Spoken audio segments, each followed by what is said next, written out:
बिस्मिल्लाहिर्रहमानिर्रहीम। अस्सलाम वालेकुम स्टूडेंट्स। आज के लेक्चर में हम सीखेंगे what is C, what is syntax, what are the reserve words और you can say keywords and what is the structure of C program. Let's start the lecture.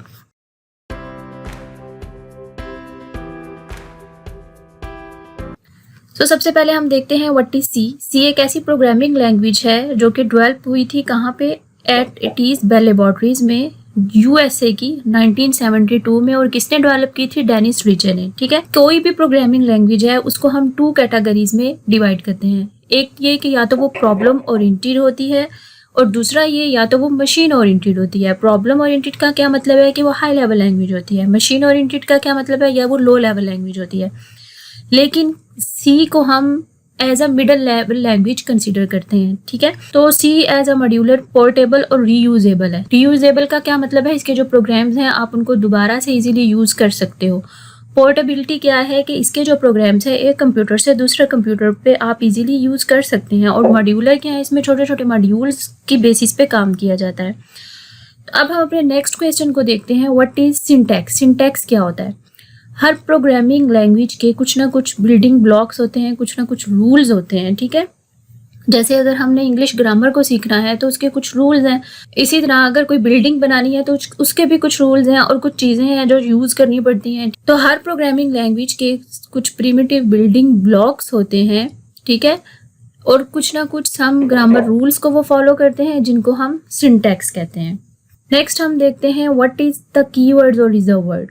ठीक है, तो कीवर्ड्स और रिजर्व वर्ड्स क्या होते हैं? हर प्रोग्रामिंग लैंग्वेज में कुछ लिस्ट ऑफ वर्ड्स ऐसे होते हैं जो ऑलरेडी प्री डिफाइन होते हैं। ठीक है, जिनका मीनिंग प्री डिफाइन है। जैसे पाई की वैल्यू फिक्स है तो आपने वही वैल्यू यूज करनी है। तो हर एक वर्ड का कोई ना कोई स्पेसिफिक पर्पज होगा। मीन्स कोई वर्ड है उसका मीनिंग होगा, यानी जिस तरह डिफरेंट नेम्स हैं उनके कोई मीनिंग तो होते हैं। ठीक है, अब जैसे बस एक नाम है बस। ठीक है, तो बस किस लिए यूज होती है, उसका एक मीनिंग है। तो वो कंपाइलर को उनका मीनिंग हर वर्ड का पता होगा। वो जो वर्ड्स होंगे वो रिजर्व वर्ड्स होते हैं या कीवर्ड्स होते हैं। जैसे अगर आप किसी बस में ट्रैवल कर रहे हो और आपने अपनी सीट बुक करवा ली है तो आप कह देते हो कि मैंने अपनी सीट रिजर्व करवा ली है, वो मेरे नाम पे है। ठीक है, तो कंपाइलर की मेमोरी में कंपाइलर को बता दिया है कि ये वर्ड्स जब हमने यूज़ करने हैं ना तो इसका ये पर्पज़ होगा। जैसे अगर आपकी सीट नंबर को कॉल किया जाएगा तो आप ही जाओगे। ओके, तो हम कुछ जो कीवर्ड्स हैं उनकी एग्जांपल देख लेते हैं। यहाँ पे ये देखें, ये लिस्ट ऑफ कीवर्ड्स हैं जो कि सी लैंग्वेज में आपको देखने को मिलेंगे।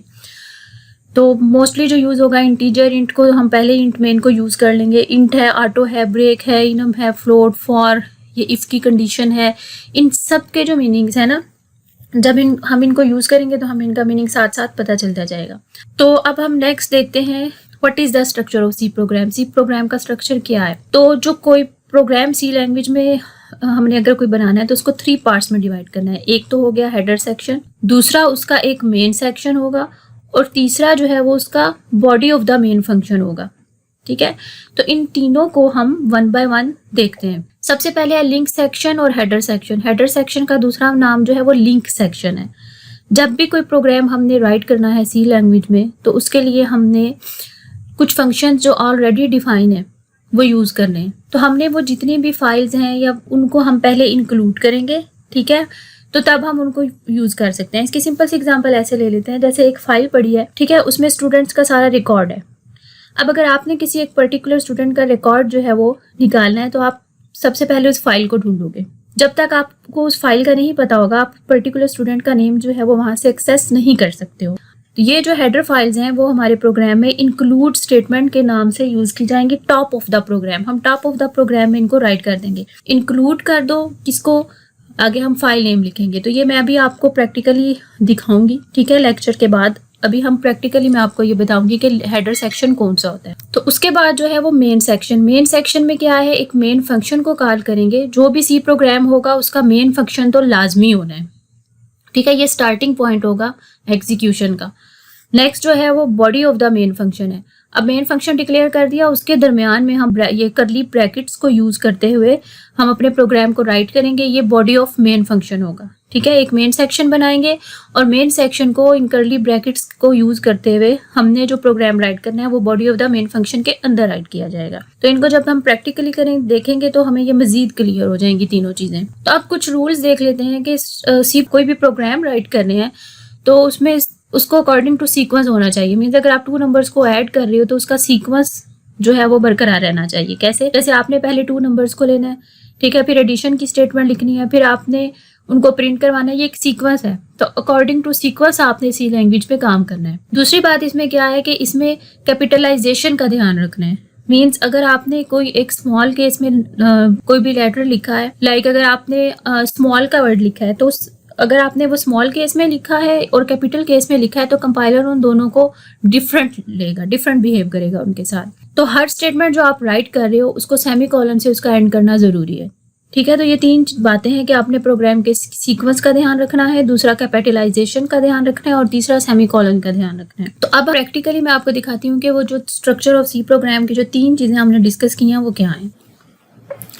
ओके स्टूडेंट्स, यहाँ पे हम कोड ब्लॉक्स की स्क्रीन पे आ चुके हैं और मैं यहाँ से एक न्यू एम्प्टी फाइल लूँगी, ठीक है, और इस पर राइट क्लिक करके इसको हमने सेव कर देना है। सेव करने के लिए आपने हमेशा क्या यूज़ करना है, .c की एक्सटेंशन, क्योंकि हम सी लैंग्वेज पे काम कर रहे हैं। तो ये हमारा जो है वो फर्स्ट प्रोग्राम है। तो मैं इसको आप किसी भी नेम से इसको सेव कर सकते हैं। प्रोग्राम यानी नेम के बाद आपने .c लिखना है। मीन्स इसको आपने .c की एक्सटेंशन से सेव करना है, तभी पता चलेगा ये सी लैंग्वेज की फाइल है। जैसे ही आप इसको सेव करेंगे तो यहाँ ऑटोमेटिकली नंबर्स आना शुरू हो जाएंगे। तो अब हम यहाँ पे अपना प्रोग्राम राइट करेंगे, ठीक है। ये है हमारा हेडर सेक्शन जहाँ पे हमने हेडर फाइल को इंक्लूड किया है जो कि स्टैंडर्ड इनपुट आउटपुट फाइल है, ठीक है। तो बाकी फाइल्स का भी आपको साथ साथ पता चलता रहेगा। और ये जो है वॉइड मेन, यहाँ से हमारा जो मेन फंक्शन है वो स्टार्ट हो रहा है जिसको हमने कॉल किया और ये उसकी बॉडी है, ठीक है। ये कर्ली ब्रैकेट्स के अंदर, ये ब्रैकेट्स के अंदर जो है वो हमारा प्रोग्राम राइट किया हुआ है। तो यहाँ पे हम अब इसको प्रिंट करके देख लेंगे, ठीक है। तो जब हम इसको प्रिंट करेंगे पहले सेव करते हैं और फिर हम इसको यहाँ से रन पे क्लिक करेंगे तो ये पूछेगा do you want to build it now, yes. तो अब देखें यहाँ पे हमारा जो आउटपुट है वो हेलो वर्ल्ड आ चुका है, ठीक है। तो आप यहाँ पे कोई भी आउटपुट राइट कर सकते हैं। लाइक मैं यहाँ पे अगर राइट करती हूँ माई फर्स्ट प्रोग्राम, ठीक है, माई फर्स्ट प्रोग्राम। अच्छा, मैंने यहाँ पे माई फर्स्ट प्रोग्राम लिख लिया। अब हमने इसको बिल्ड करना है। तो जब हमारा जो आउटपुट है वो माई फर्स्ट प्रोग्राम आ रहा है। तो ये जस्ट प्रिंट की स्टेटमेंट थी जो प्रिंट के लिए यूज़ की, प्रिंट एफ। तो बाकी जो मज़ीद डिटेल है वो हम नेक्स्ट लेक्चर में देखेंगे। तब तक के लिए अल्लाह हाफिज़।